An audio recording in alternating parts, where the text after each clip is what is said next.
Boa tarde a todos. É uma grande honra, mas também uma grande alegria receber novamente o professor Sebastian Scheerer na Faculdade de Direito da Universidade de São Paulo, dessa vez graças a um programa institucional, a verba que foi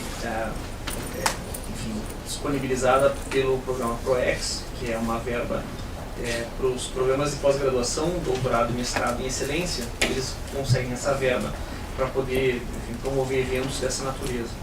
E aí o edital foi aberto, eu fiz uma proposta, justifiquei a presença do professor Sebastian Scheerer pela excelência da sua trajetória acadêmica. Infelizmente, a coordenação da pós-graduação concordou com o meu pedido e a gente pôde então viabilizar a vinda do professor Sebastian Scheerer para a Universidade de São Paulo. Mais uma oportunidade, mas acho que é na oportunidade mais qualificada que nós já obtivemos, né, para poder ouvi-lo durante um seminário de 3 dias, né, para que ele possa, enfim, avançar sobre os temas que constituem o atual horizonte de pesquisa dele, né, e com isso, pelo menos apresentar aos estudantes brasileiros o estado da arte, do desenvolvimento do pensamento criminológico crítico na Europa continental contemporânea. Eu tenho alguma dificuldade em fazer a referência acadêmica do professor Sebastian, porque ele primeiro aparece ao meu afeto do que à minha inteligência, né? É uma pessoa que demorou 20 milésimos de segundos para que eu entregasse meu coração a ele, né? Ele me ganhou quando ele... Opa! Minha mãe, né? É minha mãe, né? Ele me ganhou quando ele, né? You had me at hello, né? Foi um pouco assim. E quando eu tive a oportunidade de escrever boa parte da minha tese doutoral em Hamburgo, não foi senão graças ao professor Sebastian, e tenho colegas aqui que reconhecem isso até com uma dimensão de maior frequência, talvez a nossa ponte mais firme, né? Na Alemanha hoje é um querido amigo, mas é também essa personalidade extraordinária, né, que consegue abraçar os estudantes brasileiros, latino-americanos, enfim, estudantes em geral, para que possam desenvolver a sua pesquisa na Universidade de Hamburgo ou viabilizando outras, né. Aí a história com o Sebastian, ela tem ramificações, né, porque nós temos também muitos amigos em comum e outros afetos, mas eu também agradeço muito o Sebastian, porque foi ele também, em boa medida, que esteve envolvido no doutoramento, que agora o meu irmão está para terminar, né, no doutorado em Criminologia Global e Cultural. E enfim, essa referência extraordinária que né, esse amigo, esse mestre extraordinário, cujo, mais do que todos os títulos que eu posso anunciar a vocês, se caracteriza por uma habilidade extraordinária. Não mais era em português. No, I understand. É o fato dessa capacidade pedagógica invejável que ele tem, que é poder tratar de temas absolutamente complexos de uma maneira linear, meridiana, sabe, tranquila, algo que eu não consigo fazer, né? I got enraged depois.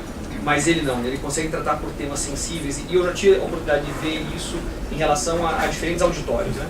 Ele consegue falar com juízes com sanha punitivista e ganhá-los no final da apresentação, da mesma forma que ele consegue reforçar as nossas convicções libertárias no meio do caminho. Se a gente fosse entrar nas nossas discussões político-criminais, né, sobre todos os temas, assim, onde eu fatalmente sou posição vencida, né, depois de uma meia hora, e sou obrigado a revisitar tudo aquilo que eu acredito em termos criminológicos. Seja então na minha formação ou naquilo que eu projeto no meu horizonte de pesquisa acadêmica, o Sebastian Scheerer é essa figura central, enfim, querida, e enfim, que a todos nós nos contagia, né? Então, até ao ponto dos afetos se tornarem tão fortes que se tornam inconscientes, né? Ontem, por exemplo, o Jorecilino me convencia de que eu tinha dado ao meu filho o nome de Sebastian por tua causa. Eu disse, não é verdade, eu gostava do nome. Ele falou, não, o teu inconsciente queria que fosse, porque você quer que o teu filho seja uma pessoa como Sebastian. Nesse sentido é verdade, né? Se ele fosse o ser humano extraordinário que você eu ficaria muito orgulhoso de o nome dele ter produzido algum tipo de identidade como que você espelhou para todos nós. Então, muito obrigado, Sebastian, por ter aceito o nosso convite. Eu sei quão exaustivo pode ser, especialmente considerando as diferenças de jornada entre professores europeus e brasileiros o que significa ter o Sebastian Scheerer por 3 dias numa universidade. Né? A gente não tem lá esse privilégio, né? Só que a gente bate no gabinete e fica enchendo o saco, mas se fosse para assisti-lo mesmo na universidade, não teria isso. No entanto, ele fez esse esforço extraordinário. Né? Quando eu disse inclusive o horário das aulas, não, é tudo isso porque a gente não quer ter a oportunidade de te ter por perto e não poder absorver ao máximo as suas lições. Embora o professor Sebastian domine a língua portuguesa, ele pediu, e eu aqueci, e isso talvez tenha produzido uma certa restrição na participação desse nossa jornada, em apresentar enfim, as suas lectures, né, as suas Vorlesungen em inglês. Mas isso também é uma advertência prudente, acho que faz parte um pouco do processo de formação, considerando que em criminologia 80%, se não mais, né, é produzido em inglês. E é muito difícil se inscrever na tradição da criminologia crítica sem ser em inglês. Então, ao mesmo tempo que isso possa ter um aspecto, talvez possa ter restringido um pouco a participação, também serve de uma forma de encorajamento para as pessoas que querem seguir uma carreira acadêmica em criminologia crítica. O inglês é absolutamente fundamental. E aí tomar familiaridade com essa aproximação crítica em inglês já vai ser um bom salto. Muito obrigado, Sebastião, a palavra é tua. Nós conversamos mais ou menos a dinâmica das apresentações de hoje, dos próximos dias. A gente vai direto até mais ou menos umas 3 horas. Se vocês tiverem questões muito urgentes, daquelas que saltam, né, vocês estão autorizados a fazê-las, mas senão seria melhor ter um primeiro bloco, depois metabolizar um pouco isso, retomar com as perguntas e depois partir para a segunda etapa. Mas enfim, o professor Sebastian vai saber conduzir isso muito melhor. So, thank you, Sebastian. Thank you, Mauricio, for this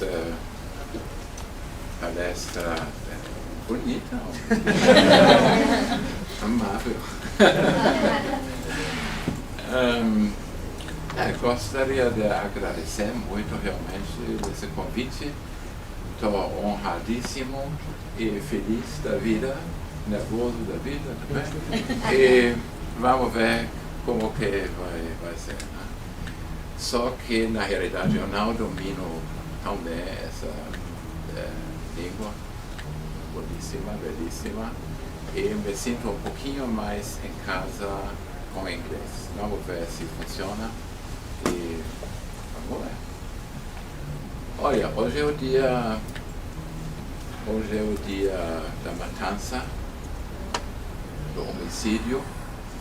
Amanhã vai ser o dia da prisão e depois de amanhã o dia das drogas.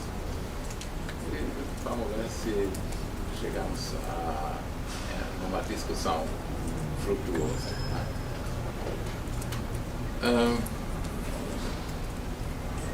Na realidade, vocês podem ver praticamente tudo que eu vou dizer, provavelmente, na Crimpédia. É uma enciclopédia livre como a Wikipédia e eu inventei essa coisa porque eu não estava gostando tanto do estilo das brigas na Wikipédia e pensei, vou inventar minha própria Wikipédia só para criminologia. E só tem coisa criminológica nessa Wikipédia, algumas vezes em inglês, algumas vezes em espanhol, algumas vezes a maioria das coisas em alemão. E tem homicide in the context of killing, entre aspas, USP, tem prisons, entre aspas, USP, e tem drugs, entre aspas, USP. Tem mais ou menos uns esboços ou a estrutura básica dessas coisas, desses seminários. E eu não sei, não tenho muita ideia didática, então pensei que vou simplesmente começar a ler, expor o que tem nesses 3 artigos. Espero que tenha coisa para discutir que são controvertidas ou lidam a profundidade. So, I'm at the end of my Portuguese vocabulary, and I will start with homicide in the context of killing. The basic idea is that in law studies, we tend to think of homicide. We tend to think that we are basically peaceful human beings, and it's a very rare occasion that we human beings kill. So homicide is something very spectacular and has a very bad moral reputation. And I want to sort of contextualize homicide in the wider conditio humana, the wider human condition, and look how does relate homicide to other kinds of killings. What does killing mean to the human being? And what did it mean, what does it mean, and what will it mean? So, when I started to think of it, I first started to look, well, what forms of killing are there? And then what about the act of killing? And I thought that maybe one could divide the act of killing in two types, a hot and a cold type of killing, and then slowly going further to the question of homicide in the context of other causes of death. Is it important? Is it not important? Does it stick out quantitatively or qualitatively? And then we slowly come to the human condition. What is the anthropology of homicide? Is the human animal the only animal in nature that kills its own species? Or do we have other colleagues, other species that do the same, like warfare and killing? And then we will slowly go back to the history of homicide. We will see that over the ages there had been quite different levels of killings of humans by humans, and that at the time of the 20th century, in spite of the genocides in these times and the mass killings, it was a rather peaceful time in historical comparison. And what will the future bring? Will it stay as peaceful? Will there be world wars? And will it still be peaceful like the 20th century? Or will it be different? And then I will end in some speculations that might give rise to some discussions too. Okay, so the forms of killing. First, we know, of course, that killing is to terminate the existence of a living organism. When we say, thou shalt not kill, no matarás, what we really mean is not no matarás, because we're killing all the time. We're killing plants and we're killing animals. And so what we really mean is you shouldn't go out and just kill somebody to take his cell phone away. That's what we mean. But killing is nothing completely unusual for the human being. Living beings are plants and animals, including, of course, the human animal. The killing of plants is of concern for biologists and environmentalists to the degree that the reduction of biodiversity is endangering human life on this planet. The killing of animals by other animals has never been a matter of great concern, but it might become one. We'll get to that point. But the killing of animals by humans, the dominant source of protein supply since the beginning of our existence, has been receiving some attention recently, and this for a number of reasons. One of them is the fact that many animal species are at risk of becoming extinct. Another one is the development of an increased understanding of animals suffering under conditions of industrialized animal farming and slaughtering. Finally, the killing of humans by humans has always been a matter of concern for us humans. To kill animals has been a long tradition, of course, so we can feed ourselves. But recently, the killing of animals, since the industrialization of the farming of pigs and cattle and chicken, somehow we see this industrialized slaughtering of these animals, and that is starting to worry us, some of us. And so we will come to that too. This worry might increase over time, and that might be good for all of us. Another topic really is when people kill people, when humans kill humans. That has never been completely unproblematic, but it has always occurred. It has always taken place, but it has never taken place without controversies. And that will, of course, be at the center of today's lesson. But when we look at the killing of humans by humans, then we can distinguish some, maybe 8 types of these killings. And for most lawyers, for most law students, these 8 types, they don't play a big role, so I thought it might be good to have a little list. For instance, there is an enormous amount of the killing of unborn human life. Liberals don't like to put that in the center of attention because there is a controversy if that is okay.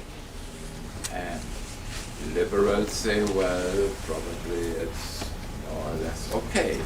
And other people say this is murder. And we don't like to hear that. Because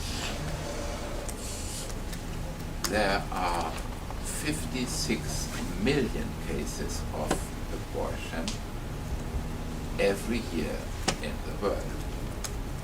That is slightly more than all the cases of human death per year.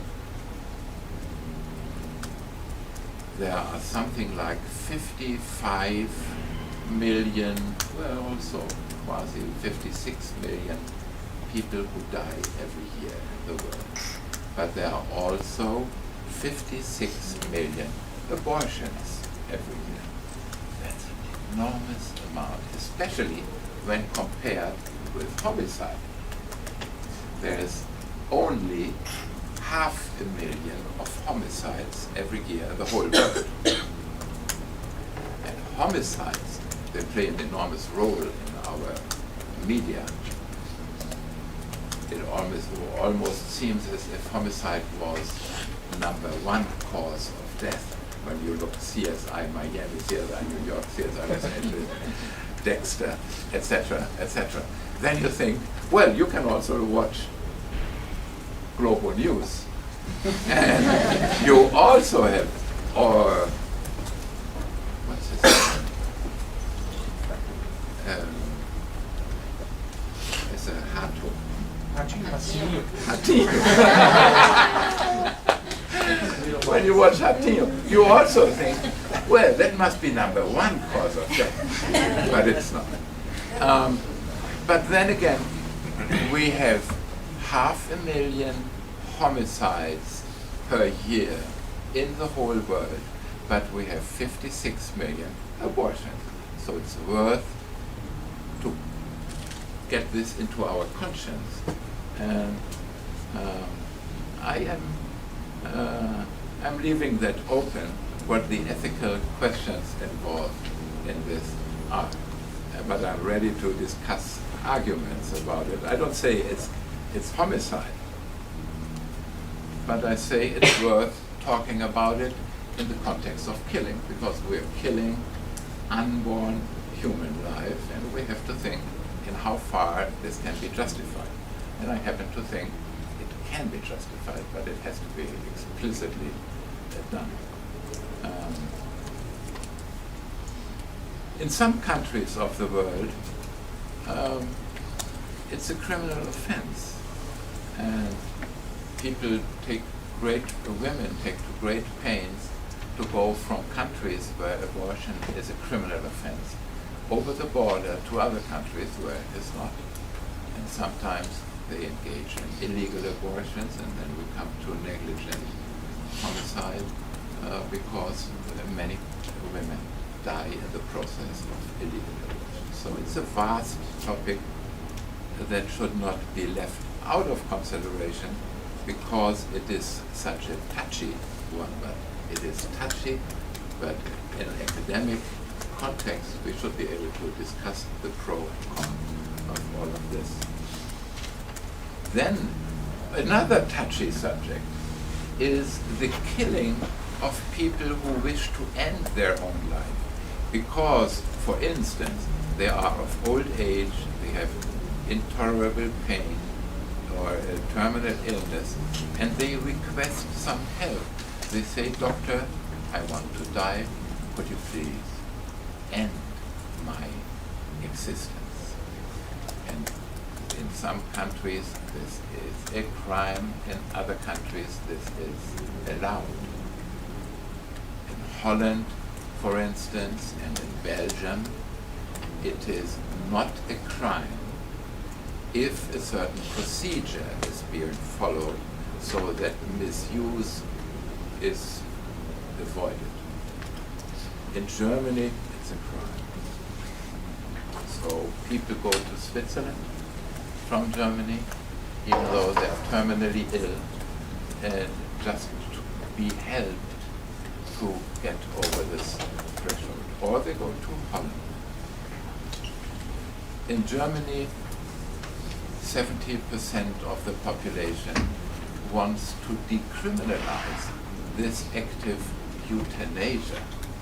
But in Germany, the word euthanasia cannot be used because it's been historically so abused. And the German parliament last year decided in 2017 that it will be even punished more harshly than before. Parliament is not following the people's opinion because one is afraid of, the Germans are killing again. Yeah. So people are suffering just for the good reputation of a third kind of killing is also controversial. It's a suicide, to take one's own life. In many countries, also a crime. In other countries, not a crime. In Germany, it's considered against the law, but not punishable.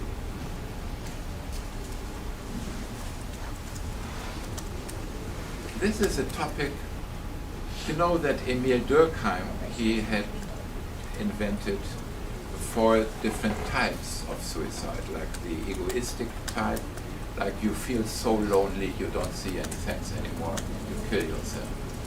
Or the altruistic one, like a suicide bomber who wants to further a cause for the group, and he says, I sacrifice myself. And as others too, maybe. And then there's the anomic suicide, like you're a wealthy businessman, suddenly your business breaks down and your sense of life is ended, and you don't have anything to grip to, you don't happen to be a member of the church, and so you say it's no sense anymore, and you kill yourself. And then the ritualistic one, where you collapse under very strong social expectations, like Japan or South Korea. South Korea is one of the countries with the highest suicide rates. And many people, just recently, a famous K-pop band member has killed himself. And people just say, yeah, he couldn't stand the expectations and thought, well, he cannot fulfill the expectations anymore, so he killed himself.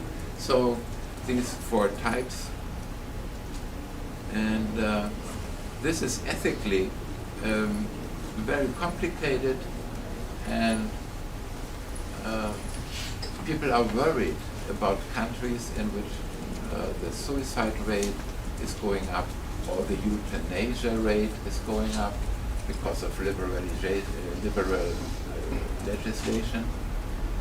I'm an old man, and I'm thinking more about these questions than before, and I don't think that a higher rate of euthanasia, like in Holland or in Belgium, where they have quite an increase in euthanasia over the last years, must make us worry so much.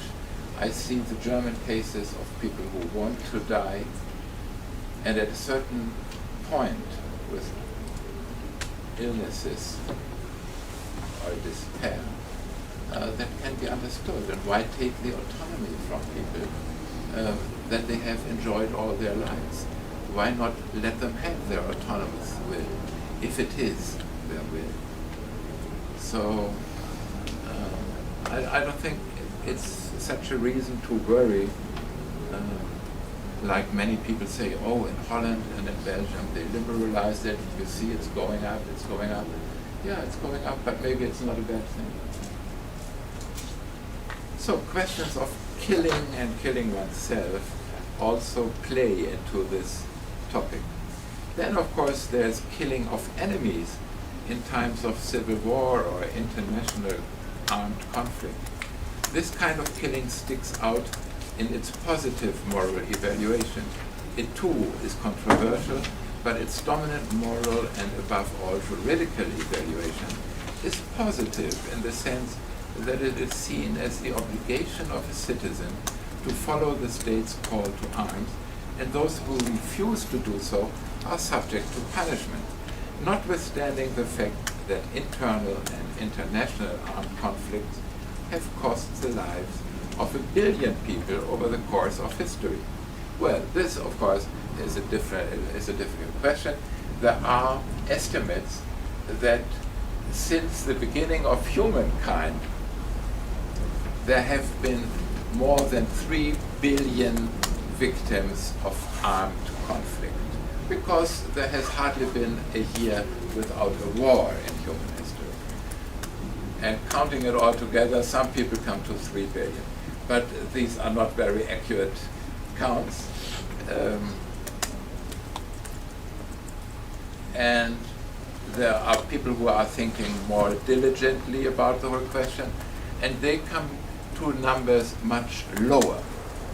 And some even say, well, all wars taken together in the history of humankind, they don't even quite reach 1 billion people. But so let it be 1 billion, that's still a lot.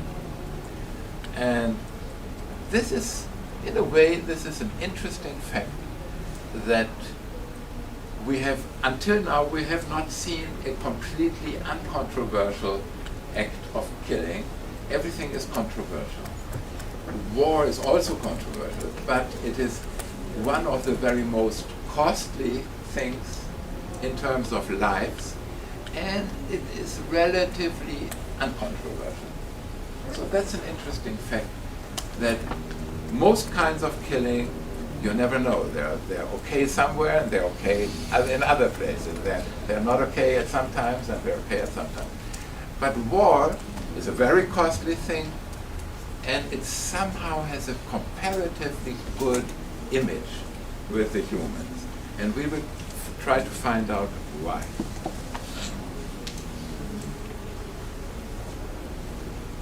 Genocide, on the contrary, is a form of mass killing in which the effort to stigmatize and prohibit has become effective only following World War II, but unfortunately not to the extent of effectively preventing genocidal killings from happening ever after.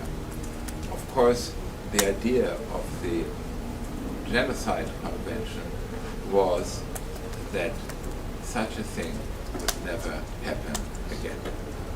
And that was meant very seriously, and as soon as another genocide popped up, it happened and nobody did anything. That is strange, and that has to be explained. and it's difficult to explain. Also, it's difficult to explain why genocide can happen, but it's more difficult to explain why, when it happens, it's not stopped immediately by the community of nations. We can discuss that also. Killing in self-defense has a good reputation by private individuals, by police, by sub-state actors, and by state actors. Of course, killing in self-defense is something else than just killing. You have a natural right to defend your existence. Even, I think it's Article 51 of the United Nations Charter says, well, international relations should be okay without violence. Violence is forbidden. There's a prohibition of violence in the Charter of the United Nations. You don't really notice it in real life, but that's the basic idea. And the United Nations Charter makes an exception for the case of self-defense. When you're being attacked by an enemy state, then of course you have the right to defend yourself with violence and with killing. The problem with this is the only completely uncontroversial natural right where you can use violence. And because it's so uncontroversial, it's being misused all the time. Death squads and militias, they say, well, this guy was attacking us, and so we had to defend our lives. And states use it. They say, well, this guy might attack us, and so we bombed him. So it's an uncontroversial legitimation to use violence when you're attacked. But it's also, because it is so legitimate, it's also one of the most abused forms of excuses. People who attack other people say, well, he attacked me, and then they put just a revolver in his hand when he's lying there as a corpse. And that's a great excuse, and it works because most of the time you cannot really prove the contrary. Then there is a killing of humans by humans in the context of legal punishment. The death penalty, also controversial, like abortion, euthanasia, and suicide. In some countries, the death penalty is seen as completely okay, necessary, useful, and philosophically all right. In other countries, this is seen completely the opposite. Especially in Europe, the death penalty is seen as something that cannot be justified, but that was not always the case.